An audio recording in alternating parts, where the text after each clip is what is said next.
Hello and welcome to the two-man power trip of wrestling. I'm your host, JP John Poz. With me today, very special returning guest.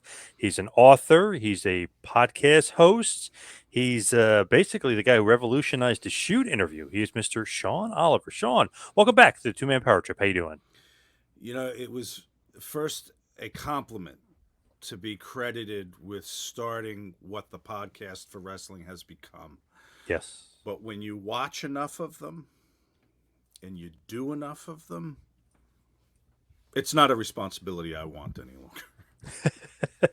It's almost like anybody could do it, so anybody does it, and it's like, oh, some of it's not good. Yeah. I always used to say when Kayfabe Commentaries came along and we started doing shoot interviews with production, go figure. Yes. Yes. And then others came on board, and I think there was like a groundswell when it became very popular. What started to happen was people went, "Oh, so if I buy a good camera and lights and maybe a microphone, we can do that too." And I always used to say, like, you can buy the guitar, but you're not going to play like Eddie. Yeah. There's something else to it. Yeah. So. But here, fortunately, you don't have to fly anybody out anymore. You don't have to put anyone in a hotel room. You don't have to feed anybody anymore. You barely have to pay them. Yep. So why the hell not? You're sitting in your basement anyway, for God's sakes. Right. You don't have to feed them alcohol either, or whatever. Yeah. Perfect. Write a list of questions and just get them on Zoom. It is crazy though, because obviously, like with you, like you had the personality and other stuff. Some other guys that did those shoots was just like, they're reading off a piece of paper, A, question B, you know what I mean? They're just going down a list. I mean, yours were actually good, informative, entertaining. The guests obviously like you. Nash, obviously you do a show with him. He loved doing the interviews with you. So, I mean, yours was definitely a step above some of the other guys. Yeah, of course. And it really just boiled down to doing everything better than everybody else. Yeah. Writing a better show, shooting it better, lighting it better, having a rapport. This is very hard, the computer. When I first did my solo podcast in 2019, I did it just to get my feet wet and learn the industry a little bit. Right. How it all works from a production standpoint, reporting standpoint, advertising, all that stuff. And I realized very quickly that I was handicapped by not sitting in the room with the person.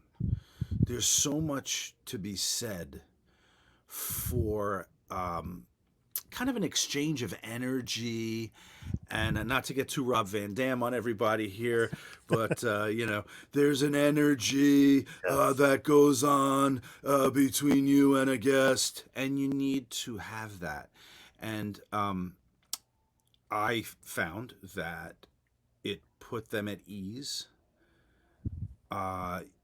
There's an engagement, a physical engagement when you're a foot away from somebody. That was lost here. So that I said I'm just one of the pack now. I'm just reading questions. Maybe the questions are good or maybe there are follow-ups, but that superpower thing that when you connect with somebody, that's going to be gone here, and it has been ever since. Even sitting and talking to Nash on video is very different than when we talk in person, and it's a handicap. It's the bastard child of the interview medium, and unfortunately, it's become the standard for wrestling. I mean, you still have to go and be on the Tonight Show, but we all do this way now, and the product is worse for it. Really? You think so? I do, sure, of course. People still get on and tell stories, but listen, anyone that credits Kayfabe Commentaries or me for what our product was back in the day, that is the difference. Yes, it was lit, it was mic'd, it was shot, we had a crew, it was a real production. The shows were written 70, 80 pages before we went in. But the stuff that happened on the set. Do you think Roddy Piper would have opened up about Pat Patterson to somebody on a video like this versus me sitting right next to him. True, definitely Being not. Yep. able to pat his hand and say, "It's okay, Roddy. You don't have to go there if you don't want." Right. And him pushing through and saying, "No, I got to be a man. I got to tell the story." That only happens in person, so that's over. Yeah. Oh, yeah. For sure. Yeah, you're not getting that sort of thing over the internet for sure. But you get some good stuff from Nash. I know, obviously, you guys do have a real life rapport, but you do get some good stuff from Nash on there. Yeah, he's a born storyteller anyway. I mean, anyone who's met him knows you just have to kind of drop a seedling into the soil, and there's abundant growth shortly thereafter about almost anything. I haven't found anything I can't talk to him about yet, which makes him a good co-host. But yeah, he's just a natural raconteur, as they say. For sure. But as far as like what you've got going on, of course, I wanted to kind of talk about this before we really got going here was Tod Gordon's book, Tod is God. Tell us about the official, it's not the unofficial, Yes. it's the official story about the creation of ECW. Well, damn it, only one person can tell the story about the creation of ECW, and it's him. I began. Tod was on a couple of the Kayfabe Commentaries shows. Yeah, oh, yeah. And got great content. I was an ECW fan, so I loved talking to him about that.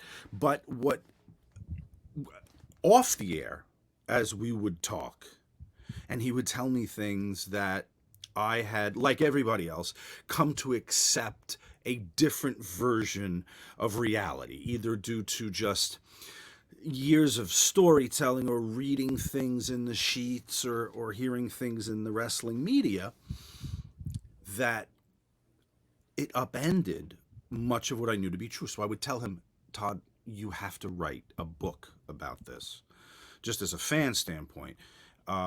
And I said, let's write it together. I hadn't even published a book yet, and I wanted to get into that. Was the one form of media I hadn't done yet.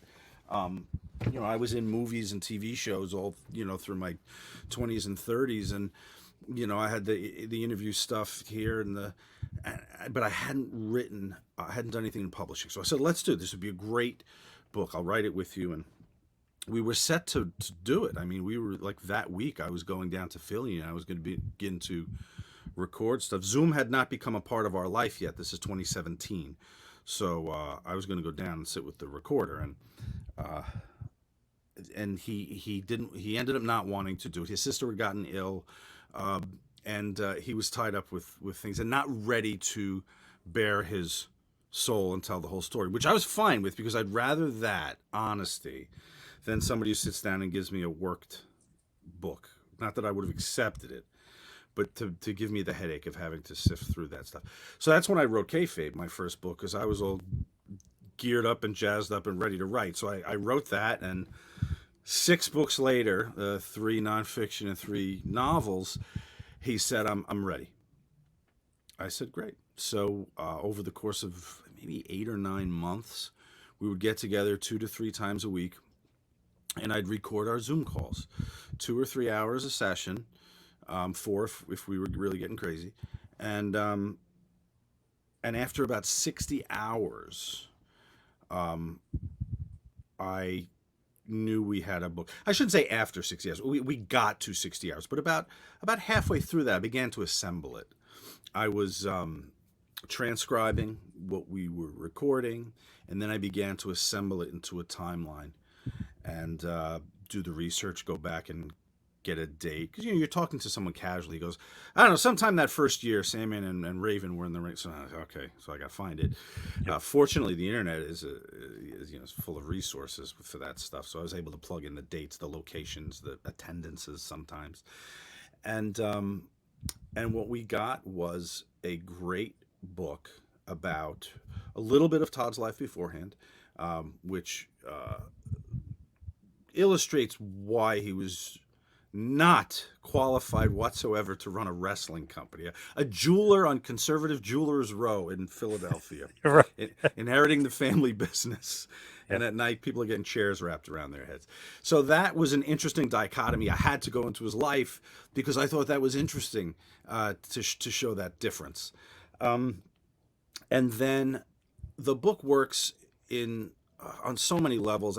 I'm a fan of the book I wrote. It's weird to say, but it's got intense rereadability because there's a ton of crazy ECW stories. So if you're a fan of shoot interviews and you don't really care about the business, you just want to hear stories about Sandman hiding 8 balls of cocaine throughout the travel lodge, you can do that. But it is also a book about the wrestling business and the blow by blow of how he and Paul Heyman came together and then fell apart and then fell apart again for good. And that was the stuff to me that was most interesting. Like the mole story, right? I had always heard it posited that Tod Gordon was a company mole looking to get people out of ECW. I didn't do a lot of detective work back then. I was in college, but now talking to him, he's like, Sean, I got Public Enemy a job while I was in ECW with Paul. Everyone knew it. Everyone was fine with it. Raven had already gone. Who else was it? Saturn had already gone on their own. Why was this different? And why it was different was the locker room was becoming fractured. That Philly, New York crew thing was really starting to form a chasm. And Paul E., who'd always been able to kind of rally the troops, was losing his grip on the locker room. Tod had already pulled out his money. Nobody knew that. They kayfabed the boys because they wanted stability. They wanted everybody to think everything was the same. Tod was just appearing there as a figurehead from 95 on and to recoup the money that Paul agreed to pay him back that he lost when he gave the company to Paul. So he had to keep coming back to recoup that investment. So when Fonzie didn't want to be there anymore because of all the bullshit and Sandman was tired of all the fucking locker room fighting, and they went to Tod and were like, can you call like you did for Johnny? And so Paul and Tod talked about it. And Paul, to his genius credit, his diabolical genius, he said, listen,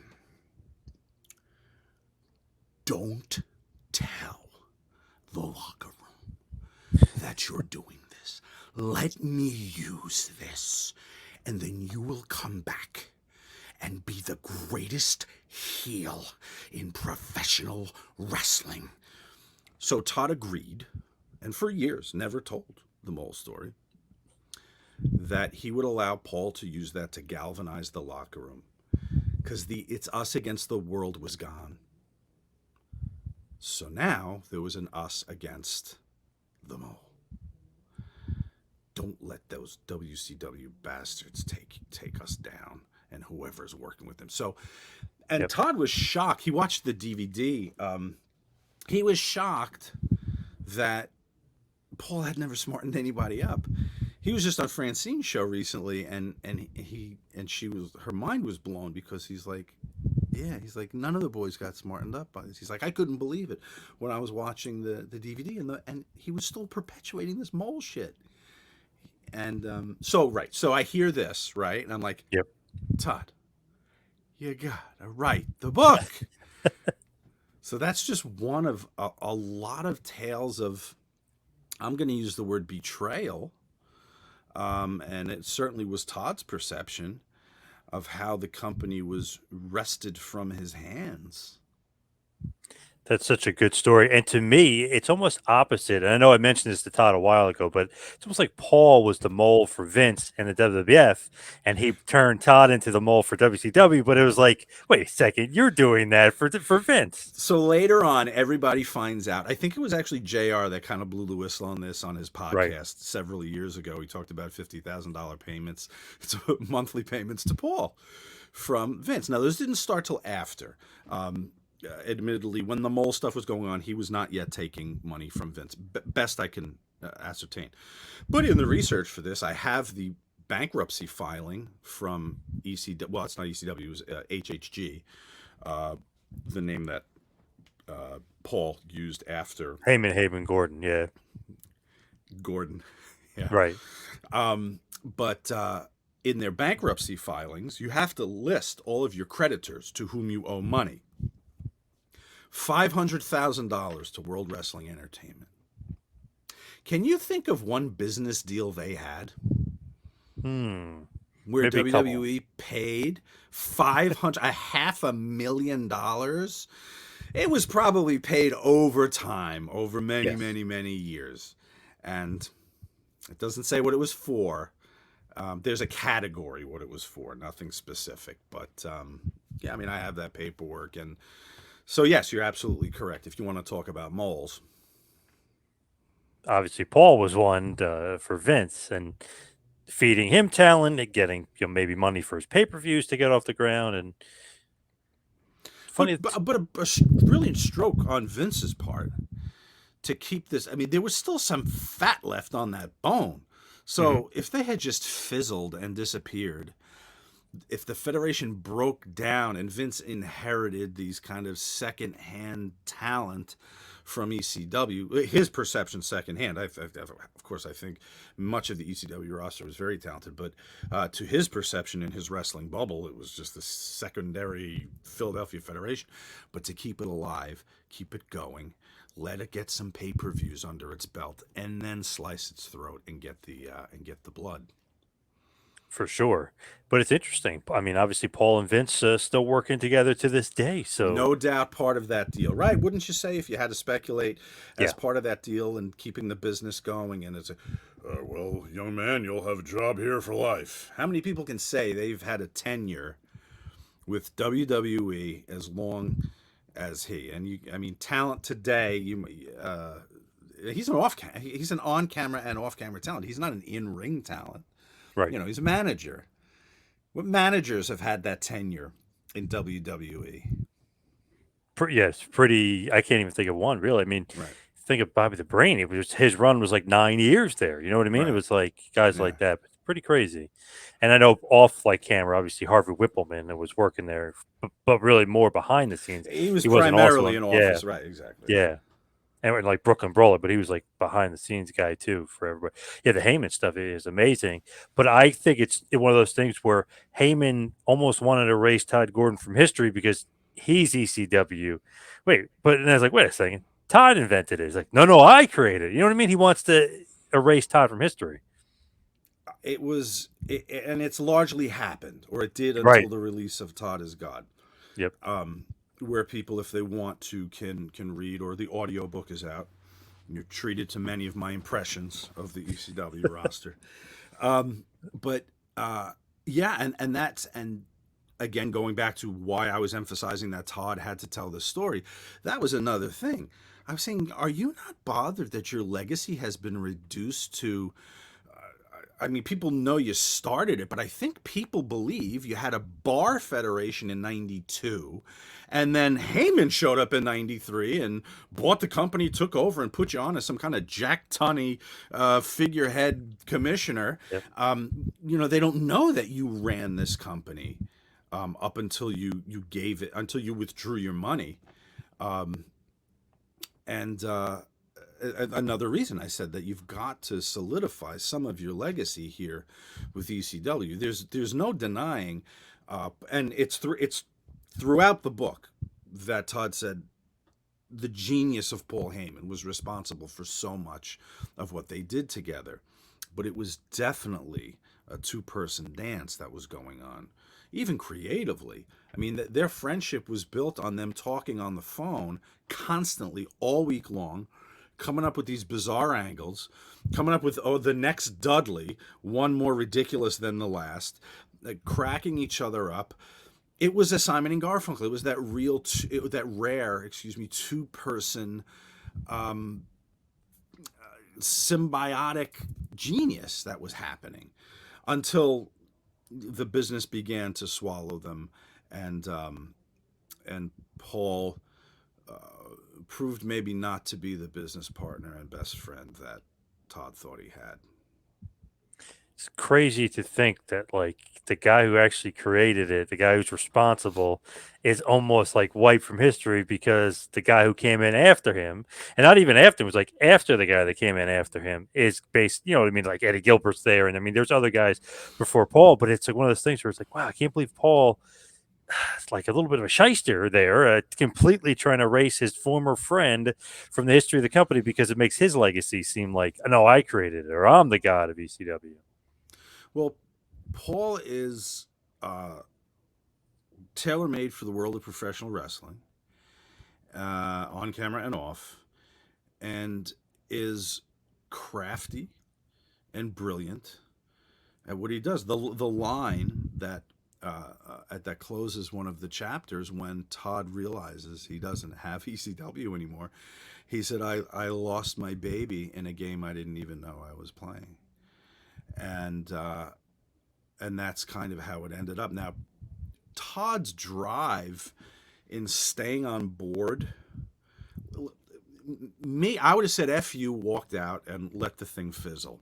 Yep. Tod was always thinking about Francine and Sandman and all these people, Sabu, who put himself in harm's way for $200 a night for years. And Tod knew if he sank ECW by walking away and pulling everything out, Vince isn't hiring these people. They're never going to work. And he did it to keep everybody working. And even when Sabu was contacted to go to WCW, and Terry Taylor, I guess it was, who was talking to Tod about it, and Sabu said to Tod, yeah, I can't go because of my contract. Tod goes, what contract? You never signed a contract with me. He said, yeah, Paul said I have a contract, and he'll sue me, so I can't go. And so Tod went to Paul and said, this guy has literally broken his neck for us. And you see this as a betrayal that he's leaving?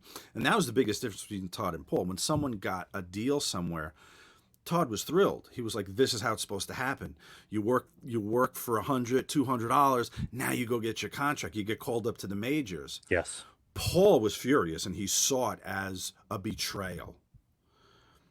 I gave you this shot, and you're leaving me? And Sabu, not the best negotiator, perhaps, was afraid. I mean, in the book, I say that Tod said that Paul probably waved a piece of toilet paper with some pencil scribbled on it and said, "Here, you signed this contract. Don't you remember that? I'll sue you." Right. And what happened was he ended up scaring WCW, and he told Terry Taylor that he has a contract and we will sue you if he shows up on television. So even when Sabu or Tod called in on his behalf, I forget which one, they said, we're not going to touch it. It's messy with this contract thing. So that was more of the friction between them. Tod wanted to graduate people out of the Federation. And obviously Paul did not, and he kept Sabu around. But man, that stinks for Sabu because I'm sure he would have got what, $200,000 a year, or I mean whatever WWE was going to give him at that point. And then he goes back to ECW, and who knows what he's getting paid. When Sandman signed with WCW, of course they didn't use him right, and it was whatever. Yeah. But he made some money at least. Right. He called Paul.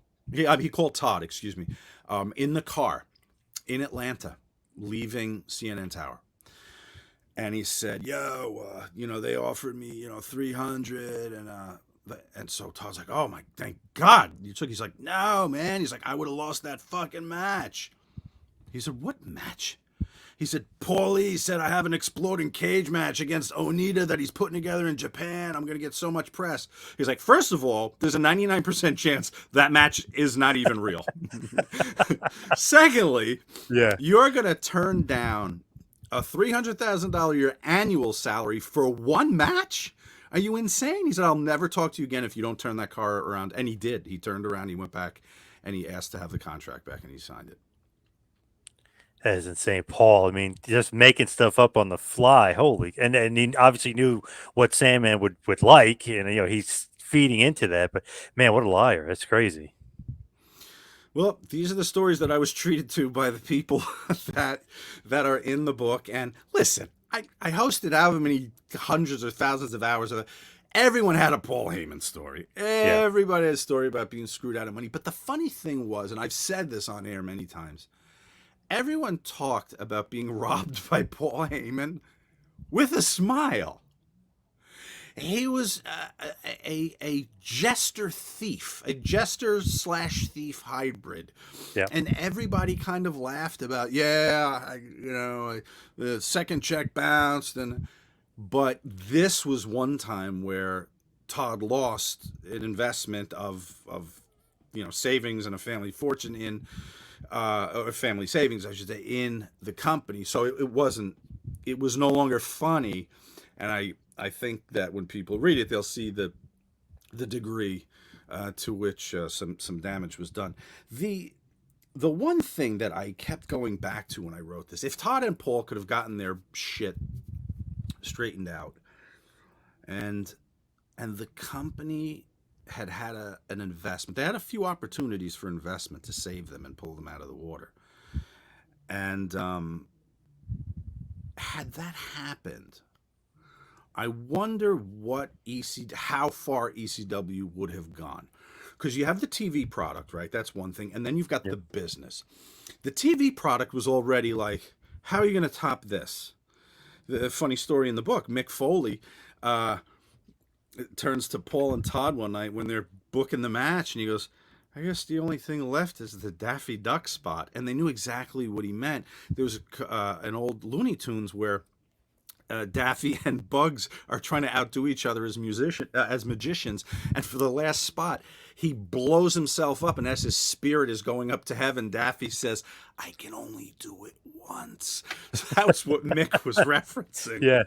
And it got to that point, the Daffy Duck spot. Like someone's gonna have to kill themselves in the ring, and then where do you go from there?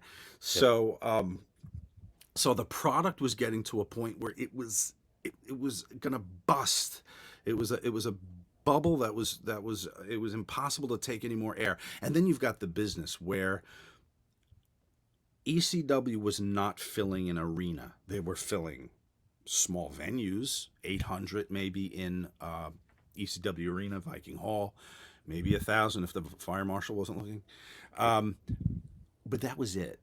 A decent amount of money from tapes, from videotapes, but that was the revenue. A couple of live shows a weekend and videotapes.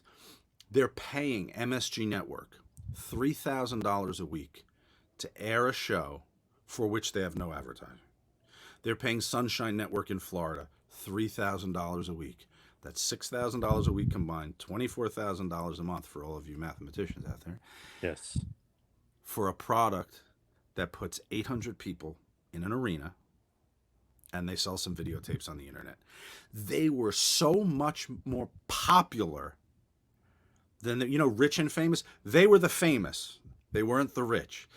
They couldn't generate the money from that niche that they would have needed to sustain a national product. So could it ever have worked is what I return to as I go through the story. Had they gotten that deal with HBO, had they gotten this, had they gotten that, had they gotten a full slate of advertisers on MSG Network, what would it even have done? It is crazy to think that. And then, too, it's like they get the video game, but it's not like the good video game. You know what I mean? They get the action figures, but it's like the third string action figures. You know what I mean? Even the deals they did get were all like, oh, man, like the bottom of the barrel, like crappy deals. It's like that WWF or WCW would have scoffed at, or like they wouldn't have wanted. So even when they got something good, it wasn't good. Yeah, it's like the two-party system in the United States, right? You could have a third-party identity that comes along that a lot of people go, yeah, that's right, F those other two. But the poll numbers are always going to be, 5% of the vote. Yep. And they were the Green Party. They were the Tea Party. They were that third party ECW in a land made for, giants. They were the Ross Perot. Yeah. Yeah. And if you look at it too, I think WWF and WCW, I think we get 60% of pay-per-views, and I was reading it was like ECW, it was 50-50 split, something like that. It wasn't a 60-40, it was like 50-50. So even when they did better than WCW on some pay-per-views towards the end, they probably ended up making less because they were only doing a 50-50 split, and God knows when you get paid from those pay-per-view companies. That right there is the caveat with pay-per-view, and it's why none of the minor companies are going to be competitive. It may have changed now, let me just say that. But using the model that was in existence in 1997, the way it worked was you paid your providers, People's Choice or whoever the major In demand or whatever, yeah. right. And it was about a $250,000 to reserve that spot on the calendar. Because remember, pay-per-view covered boxing, international stuff like soccer. So you needed to reserve that, and you needed to do it well in advance. So what happens? You book your first pay-per-view. What an accomplishment. We've made it, right? Well, guess what? Before it takes the 4 to 6 months to get paid, you've got to book your next one at $250,000. You just spent $250,000 to put this to get this one on pay-per-view. Forget about the production costs and all your regular monthly costs.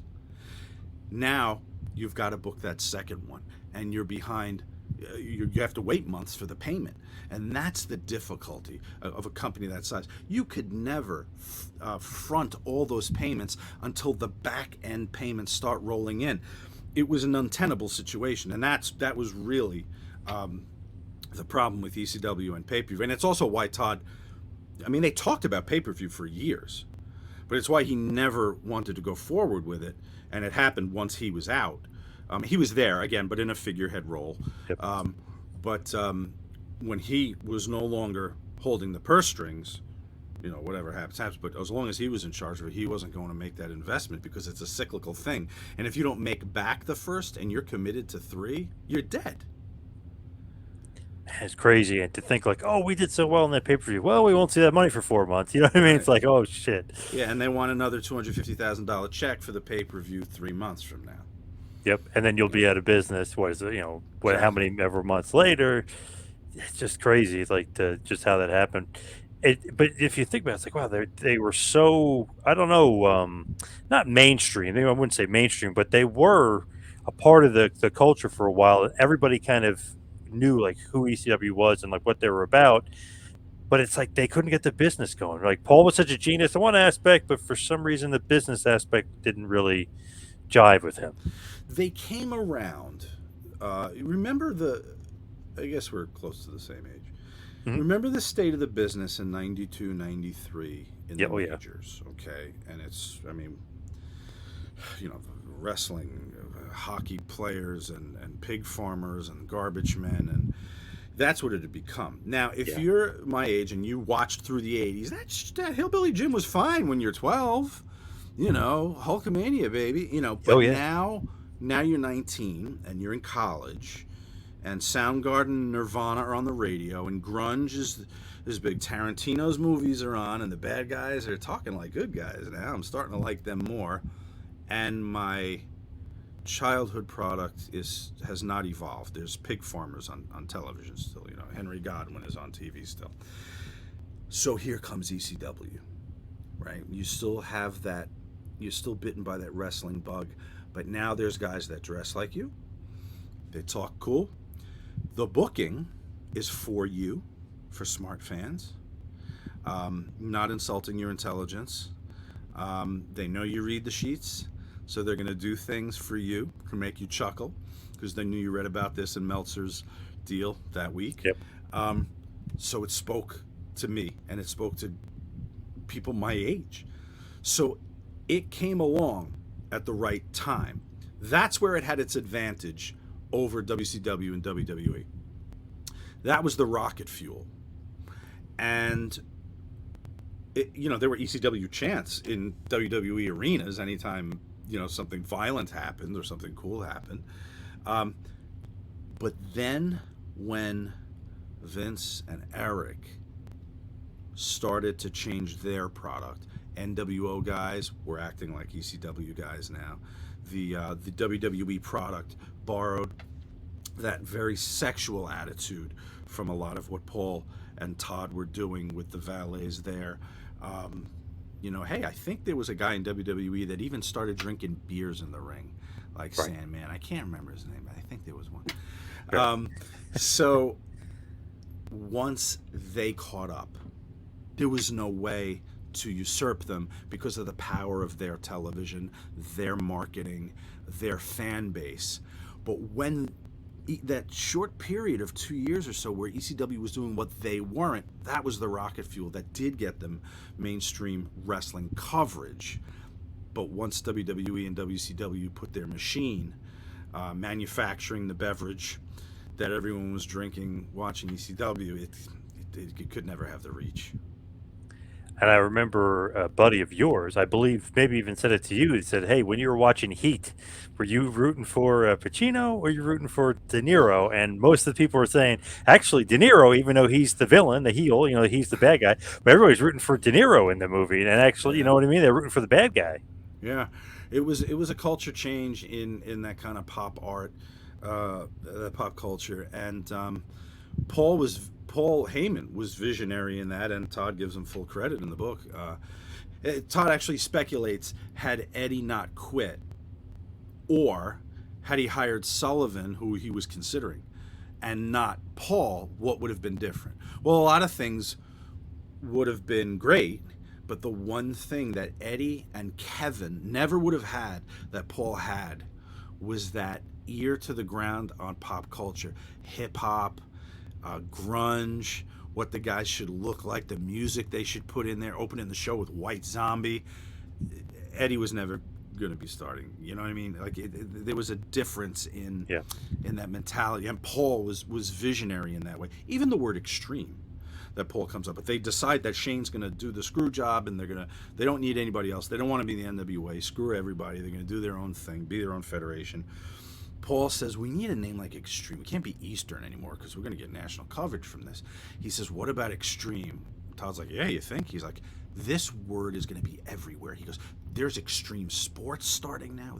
So he knew that extreme sports, that was all going to become something. So that's more of the being ahead of the curve past WWE, past WCW, and how Tod and Paul were thinking at the time.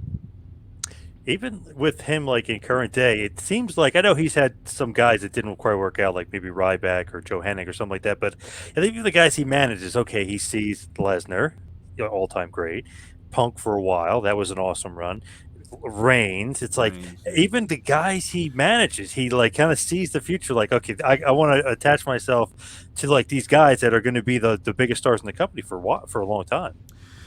Well, I don't know who's responsible for what percentage he chooses versus they choose, but something that Tod talked about in the book was he and Paul both had a fondness for the character beyond the wrestling ability.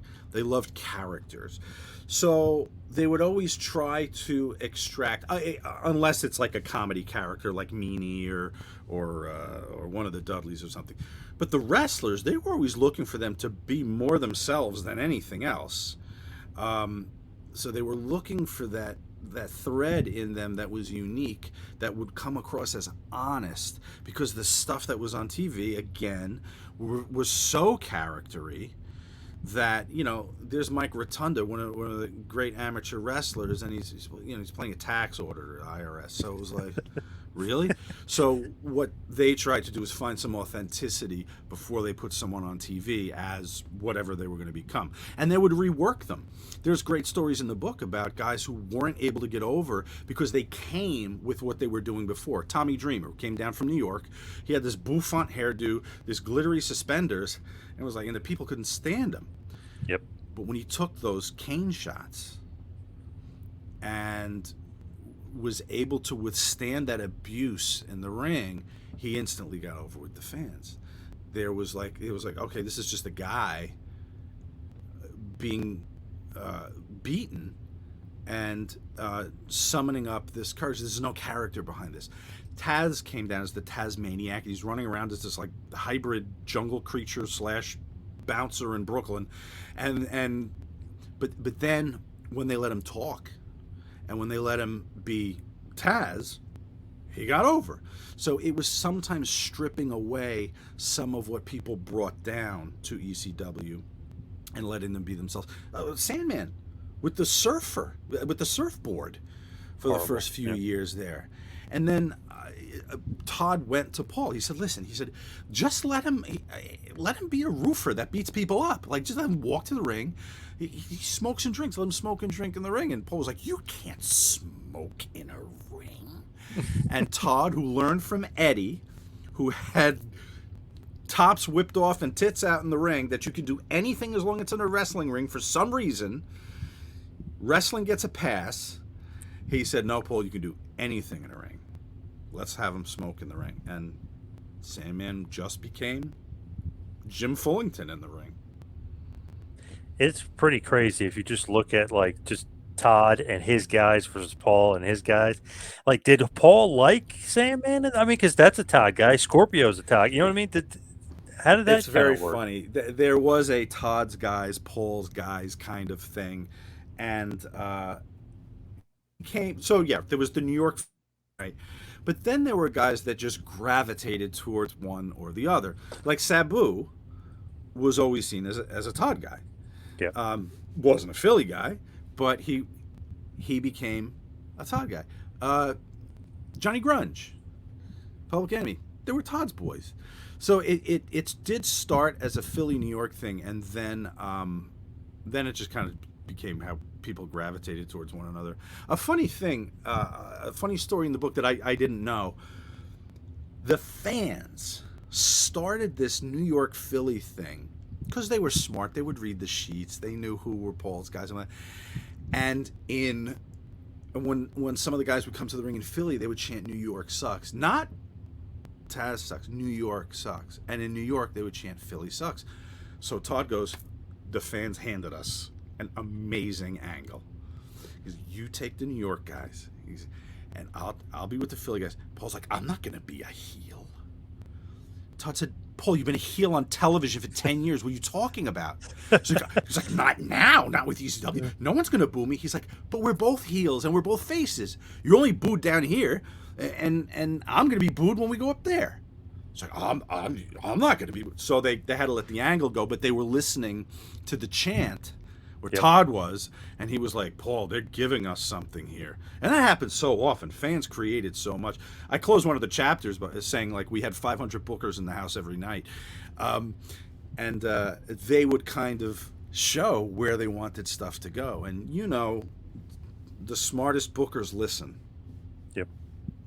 That's what you got to do. It's almost like you can't just force stuff down their throat. I mean, that's why WWE was like terrible for years. Remember, they just try to force feed stuff down your throat forever, and then all of a sudden it's like, okay, let's start listening to fans. And then had they not, they probably would have been like, Steve Austin, don't forget about this guy. Don't push this guy. Yeah, he's blasphemous or whatever. Austin 316, don't push this guy. But you got to listen to the fans.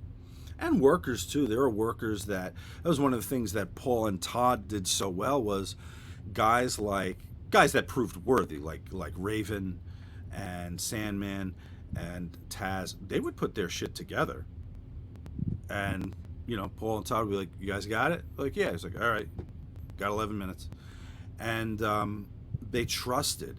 And when the boys came to them with stuff, they listened. They didn't always go with everything, but they listened. And another great story in the book, when they said to Foley, "We want to turn you heel." And he was like, in Philly, in ECW? He goes, that's never going to happen. They were like, we want to do it. Think of a way. They charged him with it. And he said, all right, let me think about it. And about a week later, he came to them. He goes, I think I got it. And he proposed not doing anything hardcore. How do you turn Philly against you? You pick up the chair, and then you go, no, I'm going to do an arm bar. And listen, had he gone on the mic and insulted the fans, they would have loved it. Had he shit on the baby faces, they would have loved it. But if you don't use the chair and you don't take out the table and you're not doing the elbow drop from the apron anymore, they want to kill you. That was Mick. And it's funny. Remember, he said he was like Eric Bischoff's best friend, and sometimes he had a WCW shirt That's on. that's right. Like, Yeah, I he had talked to some Uncle fun with it. Eric. Yeah. Yeah, yeah. It's like I talked to Uncle Eric before, and he doesn't want me working here anymore. You know what I mean? And then they boo boo. Then they hated him. Yeah.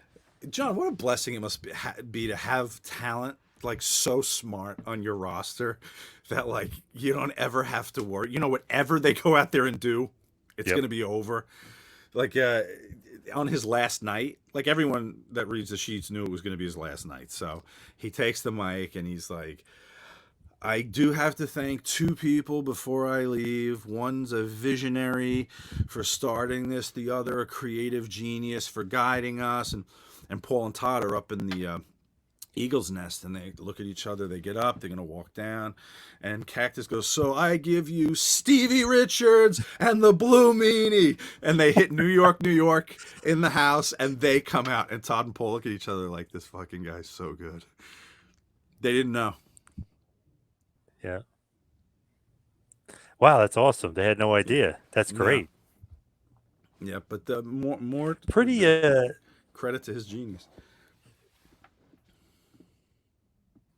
pretty ballsy of like Todd and Paul though. Like they wrote, I lost you for right? 1 second. Say that I again. mean, they would give the guys so much rope and like give them great. Yep, you got me. Still there? Yeah, you're just going in and out a little bit. Can you hear me okay? Oh, I was saying it's pretty amazing. Hey, you sink or swim. Here you go. What you got to do. Couldn't do it with everybody, right? But someone like Mick, you could certainly trust. Still there? Hello? I think we're having some. Yep. Can you hear me? You're breaking up. Let me type this in the chat. Can you hear me? Oop. I can hear you now. Still there? You there? You there?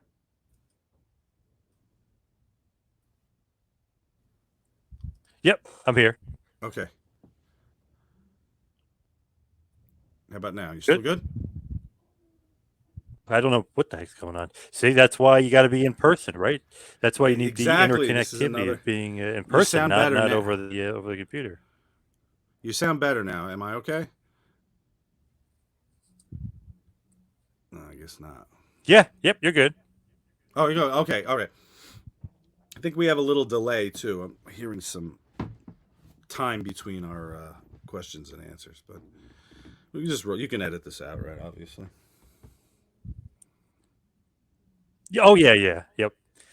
Oh, but I was saying like to have guys like that, you give them a creative freedom. It's amazing Yeah, and to be it's got able to to be just do that, and obviously you have to have the confidence to do it. But the right guys. You know, that's what it was. And fortunately, you had so many of them in ECW where they could trust guys like Mick or Scotty. when you're doing this book and you're working with Todd and you finish it, all told, like how long did it actually take you guys? Did it took you more than 60 hours or whatever? I mean, how long does it take you to put the book together? Yeah, the recording was 60 hours, but then we had to go through and we had to cut, obviously, cut it down and polish things up. We treated it was very much like a writer's room for the Sid Caesar show. You know, we had to make sure things that were funny, punched, stories that were supposed to elicit a laugh were set up the right way. Todd and I are good that way, so we were able to have that back and forth and make sure that all the stories fleshed out the right way. So all told, I guess, oh God, what did it take us? Over a year probably, and then once the publisher gets involved, once we sold it, it becomes a matter of incorporating some of their stuff. But I write very cleanly from a first draft, even so. Editors at publishing houses should be erecting a statue to me because I make their jobs so easy, and you know that's true, Jacob. for this book, and even like the cover. Like I did a mock-up cover for and sent it to them, and I said I want it to look like this. I said, and the font should be like this. And they were all fine with it each step of the way. And chapter headers, I said you should have a thread of barbed wire through each chapter header, and they were great. They incorporated everything and didn't resist me at all. So that process was very smooth, but it's lengthy. From the time the book company gets the book, a book that they consider ready to go, it's about a year and a half before it hits the street. So pretty lengthy time there. I mean, yeah. but it's awesome because what you're doing. I mean, you're telling his life, but I mean, you're getting the story out. You're ending each chapter correctly with awesome like lines and stuff. So I mean, it's a process. Yeah, it's all an art, and it's like any other art form. You're chiseling a sculpture. You start whacking away with the big tools, and then eventually, it's coming down to the fine filing that you do at the end. I'm working with Sean Waltman, doing his book now, his story, and we're about 80% through the first draft, getting it all out on paper. About 80,000 words right now, and waiting to hear back from a few publishers right now. We have a few offers coming. So that process begins again. And the funny thing is, everybody's so different. Like my process with Tod, my process with Sean are different. And the most important part of my many jobs with the book, other than putting it together, making it readable, and worrying about the pacing and stuff, is the voice. I'm writing as somebody else. So that voice has to be consistent. Now, one of the compliments I get from people who know Tod is I felt like that it was entirely written by Tod. And so to hear that is good. And that's a tricky part of it, to make sure that the reader hears the person whose story this is in their mind when they read it.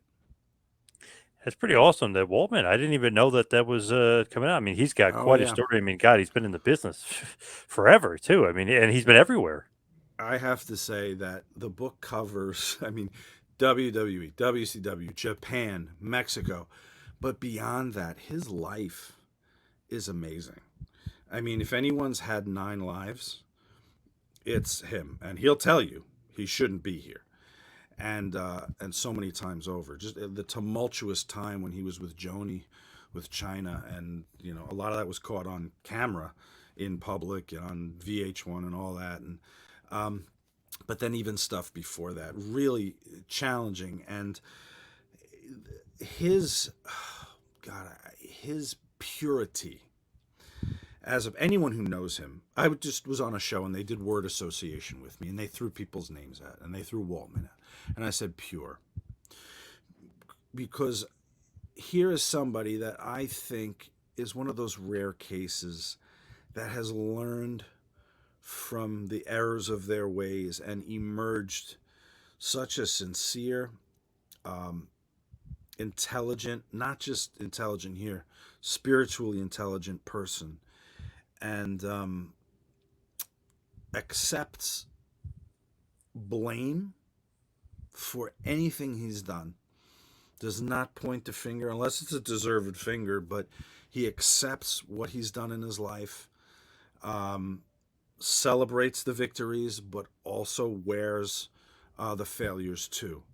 And his story is tragic and difficult, and he belongs in more than just the Wrestling Hall of Fame. If there is ever a Hall of Fame for perseverance, survival, and success, he belongs in that one too.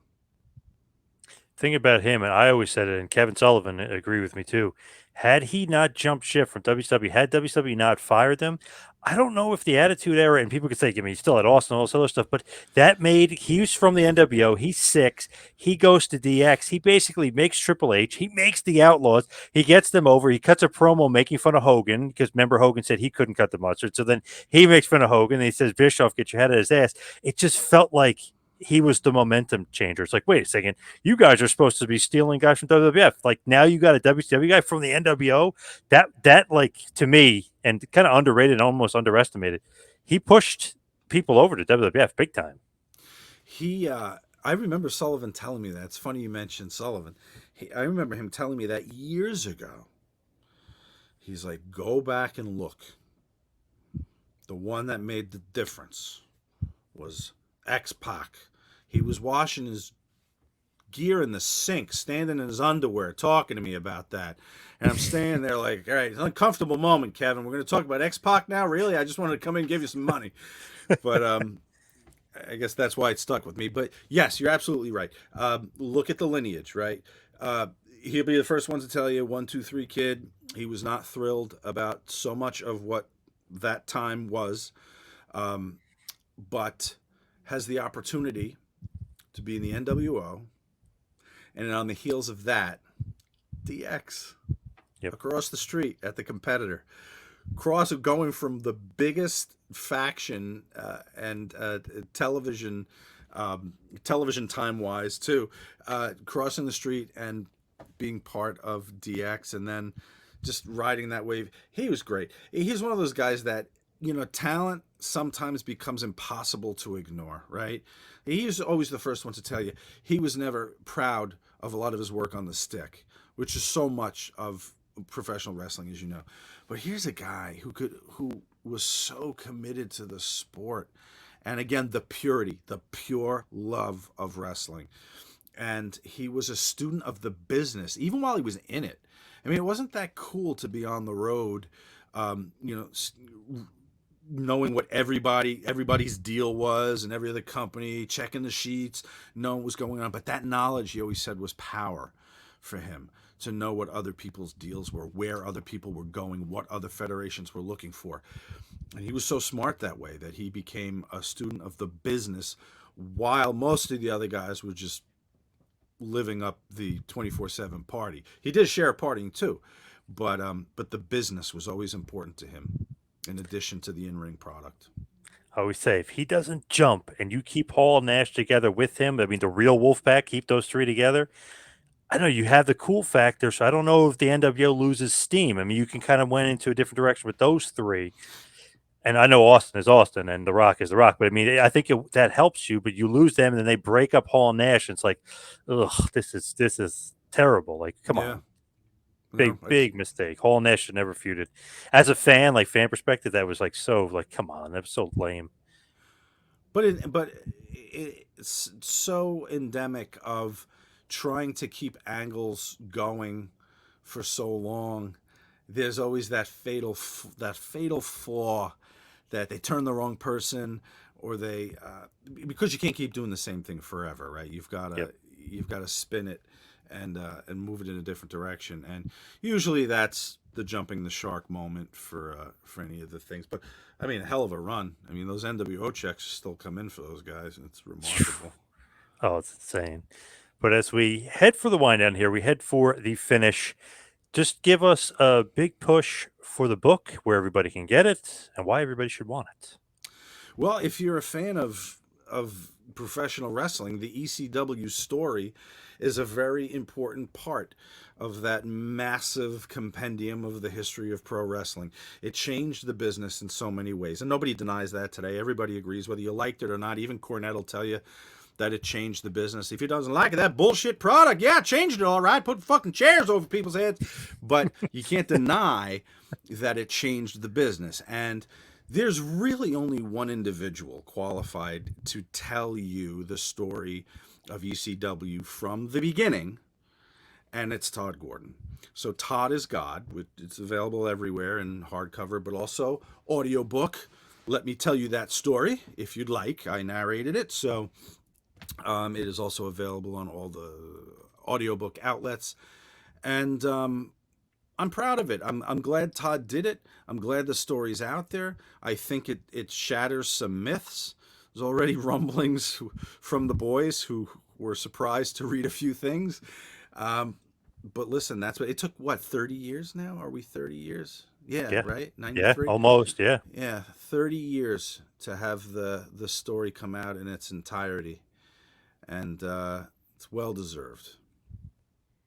Great stuff Tod has got. How about Click This? How about push for the podcast as well? Yeah, I do this podcast with this guy Kevin Nash every week. We have the Click This podcast. It's available wherever you get your podcasts. We do have a premium, clickthisTV.com, where you get some extra content during the month. We have Nash and Friends, where he does bring on guests, and we sit around and talk with the guests. And John, pleasure as always. Where can everybody find you?